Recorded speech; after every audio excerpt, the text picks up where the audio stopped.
Hello students, জ্ঞানজ্যোতি coaching সেন্টারের পক্ষ থেকে তোমাদের আরেকবার স্বাগত জানাই।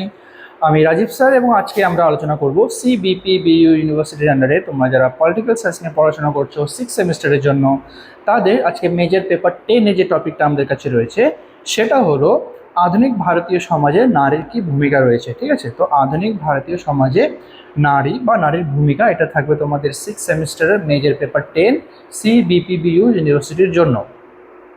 তো ভিডিওটা শুরু করার আগে তোমরা যারা আমাদের চ্যানেলে প্রথম এসেছো বা এখনও আমাদের চ্যানেলটিকে সাবস্ক্রাইব করোনি তারা অবশ্যই চ্যানেলটিকে সাবস্ক্রাইব করো এবং পাশে থাকা বেল আইকনটিকে ক্লিক করে দিও যাতে আমাদের পরবর্তী ভিডিও নোটিফিকেশন তোমরা খুব সহজেই পেয়ে যেতে পারো। এছাড়া তোমরা যারা অনলাইনে আমাদের সাথে যুক্ত হতে চাও এবং আমাদের থেকে কোর্স পারচেস করতে চাও তারা অবশ্যই স্ক্রিনে যে দুটো ফোন নাম্বার দেখতে পাচ্ছ এই দুটো নাম্বারে আমাদের সাথে সরাসরি যোগাযোগ করে নিতে পারবে। অনলাইনে যেই সমস্ত সুযোগ সুবিধাগুলো আমরা তোমাদের জন্য রেখেছি তোমরা আমাদের এখানে পেয়ে যাবে live classes, recorded classes, high quality notes এবং 100% কমন সাজেশন। মেজর স্টুডেন্টদের জন্য পুরো সেমিস্টারের অল সাবজেক্টের কোর্স ফি রাখা হয়েছে শুধুমাত্র 1199 এবং সেটাই মাইনর স্টুডেন্টদের জন্য রাখা হয়েছে শুধুমাত্র 699। এছাড়া গুগল প্লে স্টোরে আমাদের একটা অ্যাপ্লিকেশন রয়েছে, যেই অ্যাপ্লিকেশনটার নাম হলো পিস্টিকল এডুকেশন। তো এই অ্যাপ্লিকেশনটা ডাউনলোড করেও তোমরা আমাদের সাথে যুক্ত হতে পারবে এবং অ্যাপ্লিকেশনে থাকা বিভিন্ন কোর্সগুলোর অ্যাক্সেস গ্রহণ করতে পারবে। তো চলো এবার ভিডিওটি শুরু করা যাক। তো ভিডিওটি তোমরা একদম শেষ পর্যন্ত দেখবা, যদি ভালো লাগে তাহলে অবশ্যই ভিডিওটিতে লাইক কমেন্ট অবশ্যই করবা, ঠিক আছে। তো আধুনিক ভারতীয় সমাজে নারী বা এর ভূমিকা কি রয়েছে দেখো। তো আধুনিক ভারতীয় সমাজে নারীর অবস্থান একদিকে যেমন ক্ষমতায়ন এবং অগ্রগতির গল্প শোনায়, ঠিক আছে, ক্ষমতায়ন এবং অগ্রগতি ধীরে ধীরে নারী কিভাবে তাদের পথ থেকে ধীরে ধীরে অগ্রগতির দিকে অগ্রসর হয়েছে সেটা শোনায়। অন্যদিকে তেমনি পিতৃতান্ত্রিক কাঠামোর জটিলতাকেও তুলে ধরে। কিন্তু এখানেই সেই যে ধীরে ধীরে যে নারীর অগ্রগতি হয়েছে এবং ক্ষমতায়নে, ঠিক আছে, বিভিন্ন ক্ষমতা তারা পেয়েছে সমাজে, তার সত্ত্বেও কিন্তু যে পিতৃতান্ত্রিক যে সমাজটা রয়েছে এবং পিতৃতান্ত্রিক সমাজে যে জটিলতা, এই জটিলতার সম্মুখীন কিন্তু তাদেরকে এখনও হতে হয়, ঠিক আছে। ব্রিটিশ আমলের সংস্কার আন্দোলন থেকে শুরু করে বর্তমানের ডিজিটাল ভারত পর্যন্ত নারীরা সামাজিক, অর্থনৈতিক এবং রাজনৈতিক অবস্থান ব্যাপক পরিবর্তন এসেছে, ঠিক আছে। সামাজিক দিক থেকে, রাজনৈতিক দিক থেকে এবং অর্থনৈতিক দিক থেকে কিন্তু নারীদের আগের তুলনায় অনেকটা ওদের উন্নতি হয়েছে এবং ব্যাপক পরিবর্তন কিন্তু হয়েছে রাজনীতির ক্ষেত্রেও। তো সাংবিধানিক এবং আইনি সুরক্ষা, তো নারীদের সাংবিধানিক এবং আইনি কিছু সুরক্ষা দেওয়া হয়েছে যেটা সংবিধান হিসেবে করা হয়েছে। তো ভারতীয় সংবিধান নারীর মর্যাদা, সমমর্যাদা নিশ্চিত করার ভিত্তি হিসেবে কাজ করে, ঠিক আছে। নারী যেন সমমর্যাদা পায়, পুরুষদের তুলনায় যেন নারীরাও সমানভাবে মর্যাদা পায়, ঠিক আছে। তার জন্য কিছু সংবিধানে তাদের জন্য আইন করা হয়েছে, ঠিক আছে, এবং আইন কিছু সুরক্ষা দেওয়া হয়েছে তাদের জন্য। তো প্রথমে বলা হয়েছে 14 নম্বর ধারায় বলা হয়েছে কি আইনের চোখে নারী পুরুষের সমান অধিকার, ঠিক আছে। সংবিধানে যে 14 নম্বর ধারা রয়েছে সেখানে বলা হয়েছে যে আইনের চোখে কিন্তু পুরুষ হোক বা নারী হোক সবাই কিন্তু সমানভাবেই অধিকার পাবে, ঠিক আছে। আইনের চোখে সবাই সমান, সে নারী হোক বা পুরুষ হোক। তারপরে কি 15 নম্বর ধারায় বলা হয়েছে লিঙ্গভিত্তিক বৈষম্যের উপর নিষেধাজ্ঞা। তো লিঙ্গভিত্তিক বৈষম্য এখানে করা হবে না, যে কোনো ধরনের লিঙ্গভিত্তিক বৈষম্য যদি থেকে থাকে তাহলে কিন্তু এটা এখানে গণ্য করা হবে না, ঠিক আছে। এখানে স্ত্রী হোক বা পুরুষ হোক সবাই সমানভাবে অধিকার পাবে, সমস্ত ক্ষেত্রে হোক, যেটা কর্মক্ষেত্রে হোক, রাজনৈতিক ক্ষেত্রে হোক বা অন্য কোনো ক্ষেত্রেই হোক না কেন। তো লিঙ্গভিত্তিক তাদের মধ্যে যেন কোনো বৈষম্য না থাকে। 16 নম্বর ধারায় বলা হয়েছে সরকারি চাকরির ক্ষেত্রে সমান সুযোগ। এক্ষেত্রেও বলা হয়েছে যে সংবিধানের 16 নম্বর ধারায় সে পুরুষ হোক বা নারী হোক উভয়ে কিন্তু সমান অধিকার থাকবে যে কোনো ধরনের সরকারি চাকরির জন্য অংশগ্রহণ করতে এবং তার জন্য প্রস্তুতি করতে এবং সেই সরকারি চাকরিতে নিজেকে উপস্থাপন করতে। 21 নম্বর ধারায় বলা হয়েছে যে জীবন এবং ব্যক্তিগত স্বাধীনতার অধিকার, জীবন ধারণের জন্য এবং ব্যক্তিগত সমস্ত স্বাধীনতাগুলো থাকা দরকার, সে পুরুষ বা স্ত্রী সবাই কিন্তু এই সমস্ত অধিকার যেন সমানভাবে উপভোগ করতে পারে।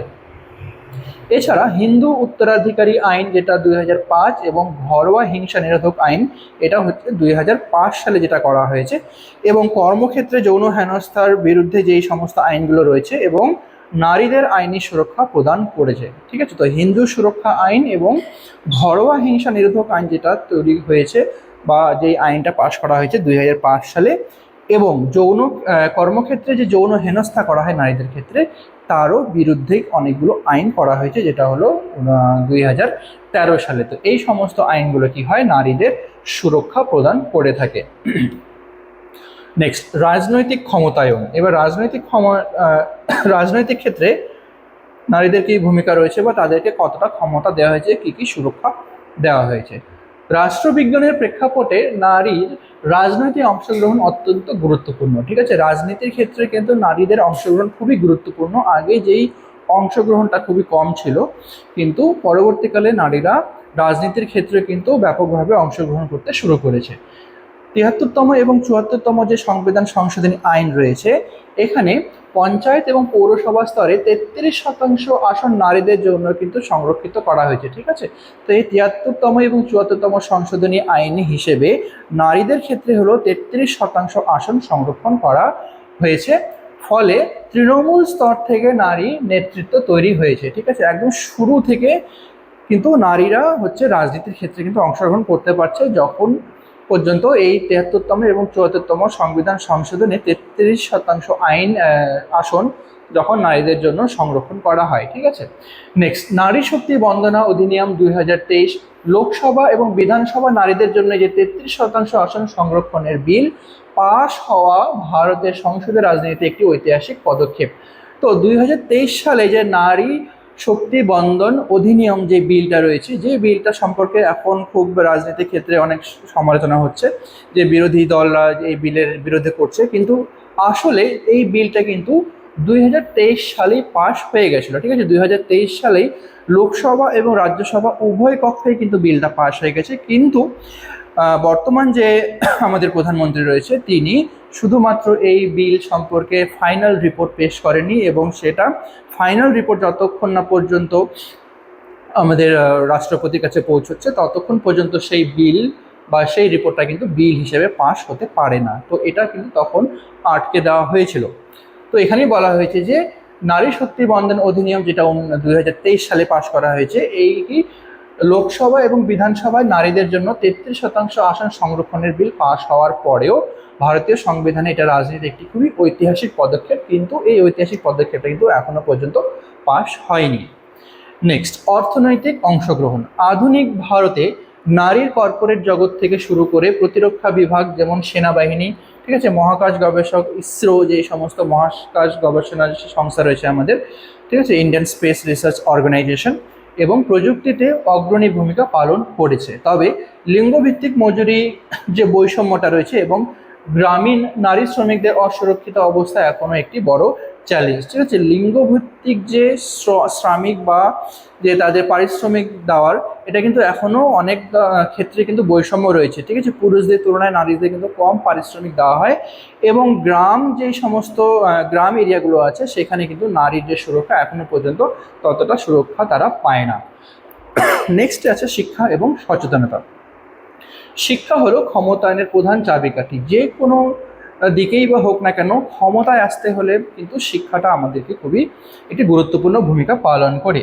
বেটি বাঁচাও বেটি পড়াও এর মতো সরকারি কর্মসূচি এবং নারীর শিক্ষার প্রসারের ফলে সাক্ষরতার হার বৃদ্ধি পেয়েছে। ঠিক আছে, এই যে বেটি বাঁচাও বেটি পড়াও এই নিয়ে যে বিলটা রয়েছে, ঠিক আছে, এবং হলো কি এর মতে কি সরকারি কর্মসূচি, বিভিন্ন ধরনের সরকারি কর্মসূচি নারীদের ক্ষেত্রে বা মহিলাদের জন্য, তো এর ফলে কি হয়, সাক্ষরতার হার বৃদ্ধি পেয়েছে। ঠিক আছে, সমাজে স্ত্রীর যে সাক্ষরতার পরিমাণটা বা হারটা, এটা কিন্তু অনেক অংশেই বৃদ্ধি পেয়েছে।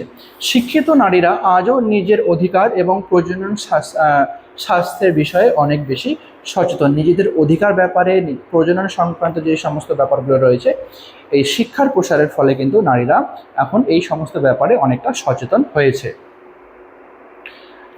আচ্ছা, তারপরে কি হচ্ছে সমসাময়িক চ্যালেঞ্জ সমূহ। তো এই যে রাজনৈতিক ক্ষেত্রে নারীদের অংশগ্রহণ এবং ভূমিকা রয়েছে, এখানেও কিন্তু নারীদের অনেক কিছু চ্যালেঞ্জ ওদেরকে সম্মুখীন হতে হয়।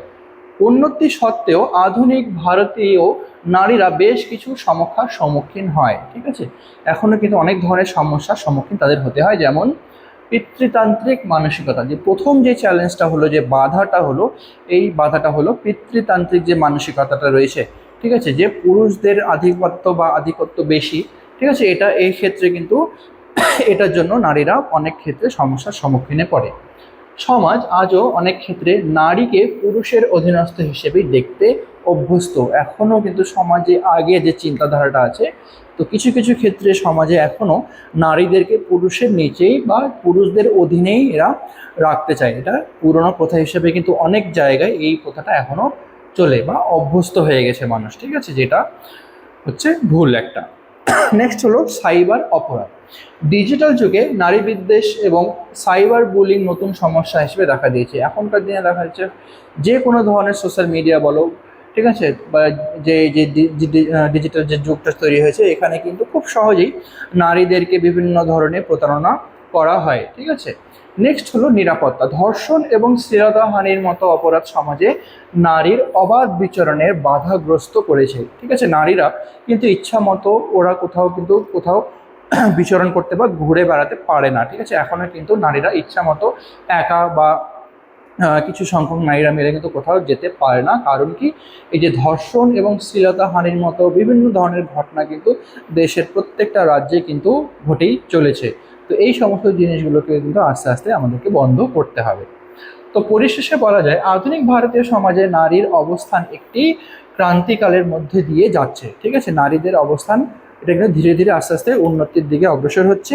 রাষ্ট্র এবং আইন তাদের অধিকার দিলেও সামাজিক দৃষ্টিভঙ্গির পরিবর্তন ছাড়া প্রকৃত ক্ষমতায়ন সম্ভব নয়। রাষ্ট্র বা সংবিধান বা আইন যতই নারীদেরকে শক্তি দেখ না কেন, যতই নারীদের যে এই সুরক্ষা বা অধিকারগুলো দেখ না কেন, যতদিন পর্যন্ত মানুষের মনে এই সমস্ত নিয়মগুলো থাকবে বা মানুষের মন যতদিন পর্যন্ত ঠিক হচ্ছে না, তো এই সমস্ত অধিকারের কোনো মানই হয় না, ঠিক আছে। একটি দেশের গণতন্ত্র তখনই সার্থক হয় যখন তার অর্ধেক জনসংখ্যা অর্থাৎ নারীরা সমানভাবে নীতি নির্ধারণের অংশগ্রহণ করতে পারে বা অংশ নিতে পারে, ঠিক আছে। তো কোনো দেশের তখনই সার্থক হবে, কোনো দেশের গণতন্ত্র তখনই সার্থক হবে যখন নারীরাও সমানভাবে একইভাবে পুরুষদের সঙ্গে গণতন্ত্রে তাদের নিজের অংশগ্রহণটাকে নিয়ে আসবে, ঠিক আছে। তখনই কিন্তু একটি সম্পূর্ণ বা সঠিক গণতন্ত্র প্রতিষ্ঠিত হবে।